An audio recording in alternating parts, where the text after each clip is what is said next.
Welcome back to Secrets of the Vault. Let's see what's inside today.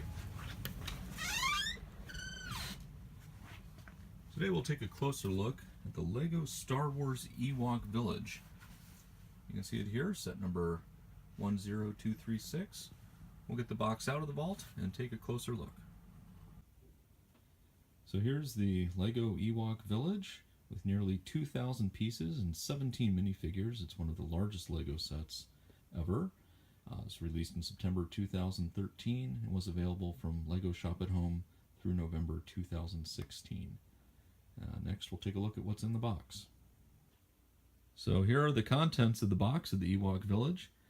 As you can see, they use numbered bags to make the building easier. And this is a big improvement over some earlier sets. They've got the instructions in a bag with cardboard backing to keep them from getting wrinkled. So this is it. This is the Ewok Village, and we'll take a look when it's completed. Here's the set constructed through bag number 3. So far we've got 2 Ewoks, 2 Scout Troopers, some sort of catapult, speeder bike, and one of the tree structures. Only issue so far is that in the instructions it's kind of hard to tell the difference between the 2 different shades of brown, so we just had to move it upstairs where we had better lighting. So far so good. Looking forward to moving on to bag number 4.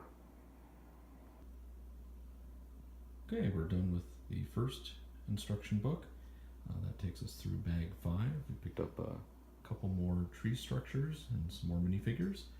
So far the pattern seems to be that they'll include some minifigures in each of the bags. So rather than building them all up front, you get to build them as you go along. So that's it for instruction book number 1. 2 more books to go. Okay, we've now finished building through bag 6 of instruction book 2. So we now have these 3 supporting tree trunks. You can see each has its own feature. 2 of them open up. One of them's got a spider web that swings out of it. And the next step is going to be bag 7, where we'll build the deck that's going to go along the tops of those 3 trunks. We've now completed building bag 7. So we built the deck that's going to connect those tree trunks. We also got Han Solo, C-3PO, and R2-D2. I think those are probably the nicest versions of the minifigures for those droids that I've seen so far. And looking at the deck, you can see there's red, blue, and yellow highlights that'll correspond to the color coding on the trunks to tell us which ones go where. So that's it for bag 7, and we'll continue building. Bag 8 and instruction book 2 are complete.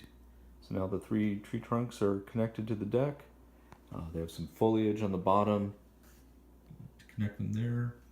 And you can see some of the familiar elements from the movie, like the throne that C-3PO sits on. And you can roast Han Solo over an open fire. We even have a clever trap here. I'll show you from the other side. Hammers to smash any unsuspecting villains going by.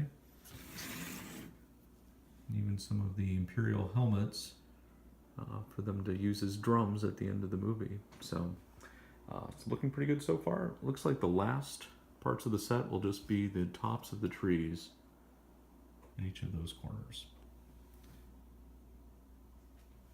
We've begun the 3rd instruction book and just completed bag 9, where we got to build the Princess Leia figure and this part of the tree, and steps leading up to the hut.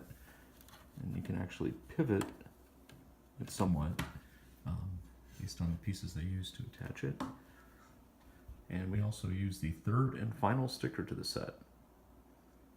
And next up will be bag 10. Bag 10 is completed. So the final Ewok's been constructed, as well as Chewbacca, who's swinging from the net, and this part of the tree. And so that'll leave just one final tree to be completed in the corner in the back, and that will do it. So stay tuned for bag 11. This is it, the completed Ewok Village.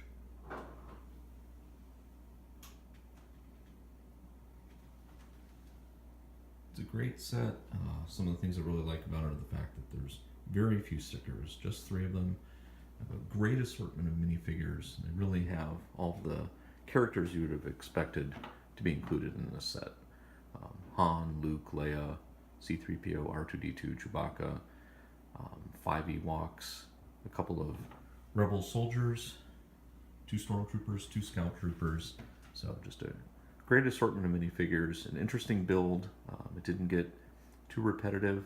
Probably the only downside was the plastic tubing they used to create the railings was kind of difficult to work with, and those little battle droid arms they used to connect them were kind of annoying. But other than that, it was a fantastic build. Really interesting techniques they used. Great variety of pieces. And again, great assortment of minifigures. So fantastic set. One of my favorites. Thanks for watching.